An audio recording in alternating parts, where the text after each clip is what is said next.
ఎన్నికల సంఘం ఓట్ల చోరీపై పక్కా ఆధారాలు ఉన్నాయన్నారు ఎల్ఓపీ రాహుల్ గాంధీ.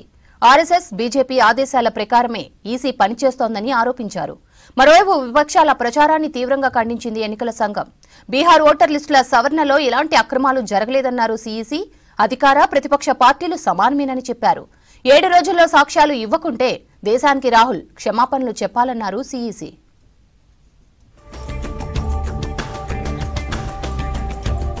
బీజేపీతో కలిసి ఎన్నికల సంఘం ఓట్ల చోరీ చేస్తోందని ఆరోపించారు ఎల్ఓపీ రాహుల్ గాంధీ. ఎన్నికల సంఘం అక్రమాలపై అన్ని ఆధారాలు ఉన్నాయన్నారు. బీజేపీ ఆర్ఎస్ఎస్ చెప్పు చేతుల్లో ఈసీ పనిచేస్తుందని విమర్శించారు.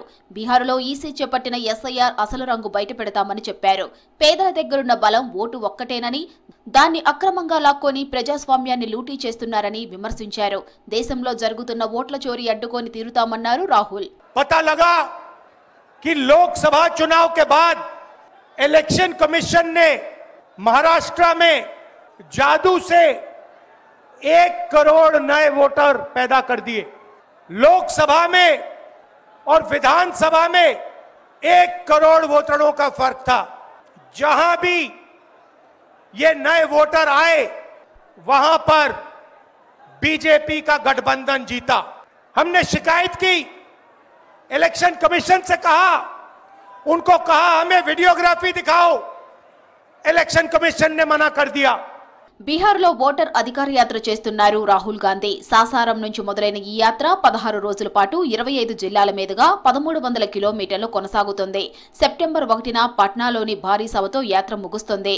ఏ రాష్ట్రంలో ఓట్లు పెరిగాయో అక్కడే బీజేపీ గెలిచిందన్నారు రాహుల్. ఓట్ల చోరీ ఆరోపణలపై ఈసీ తన అఫిడవిట్ కోరిందని, బీజేపీ లీడర్లు ఆరోపణలు చేస్తే వాళ్ల జోలికి వెళ్లలేదన్నారు. బీజేపీ ఆర్ఎస్ఎస్ రాజ్యాంగాన్ని దెబ్బతీసేందుకు కుట్ర చేస్తున్నాయని ఆరోపించారు రాహుల్. इलेक्शन कमीशन ने मुझसे एफिडेविट मांगा और किसी से एफिडेविट नहीं मांगा। कुछ दिन पहले बीजेपी के लोग प्रेस कॉन्फ्रेंस करते हैं, उनसे कोई एफिडेविट नहीं मांगा, मुझसे एफिडेविट मांगा। कहते हैं कि आप एफिडेविट दो कि आपने जो हमें कहा, आपने जो डेटा रखा है वो सही है। उन्हीं का डेटा है, उन्हीं के आंकड़े हैं, मुझसे एफिडेविट मांग रहे हैं।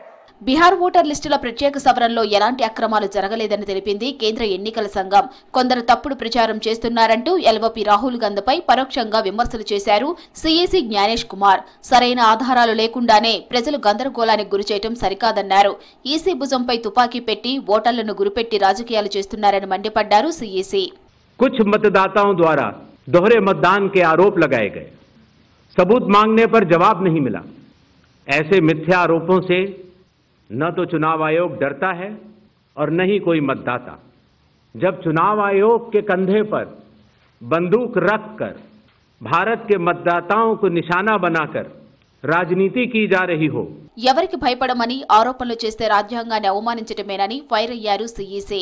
ఎన్నికల సంఘంపై తన ఆరోపణల మీద అఫిడవిట్ ఇవ్వాలని, లేదంటే సారీ చెప్పాలని రాహుల్ ని డిమాండ్ చేశారు జ్ఞానేష్ కుమార్. तो आज चुनाव आयोग सबको स्पष्ट करना चाहता है कि चुनाव आयोग निडरता के साथ और सभी धर्मों के मतदाताओं के साथ बिना किसी भेदभाव के चट्टान की तरह खड़ा था, खड़ा है और खड़ा रहेगा.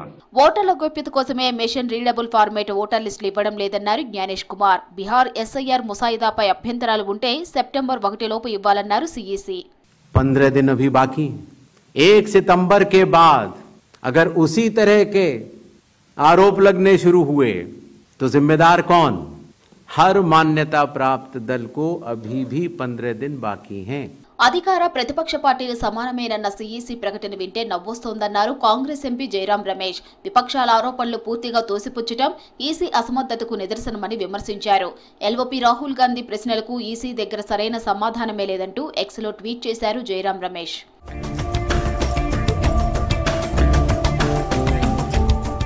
బీహార్లో రాహుల్ ఓటర్ అధికార యాత్ర మొదలుపెట్టిన కాసేపటికే కౌంటర్ ప్రెస్ మీట్ పెట్టింది కేంద్ర ఎన్నికల సంఘం. రాహుల్ పై డైరెక్టుగా, ఇండైరెక్ట్ గా ఆరోపణలు చేశారు సీఈసీ జ్ఞానేష్ కుమార్. కొన్ని ప్రశ్నలకు మాత్రం సమాధానాలు ఇవ్వలేదు ఈసీ.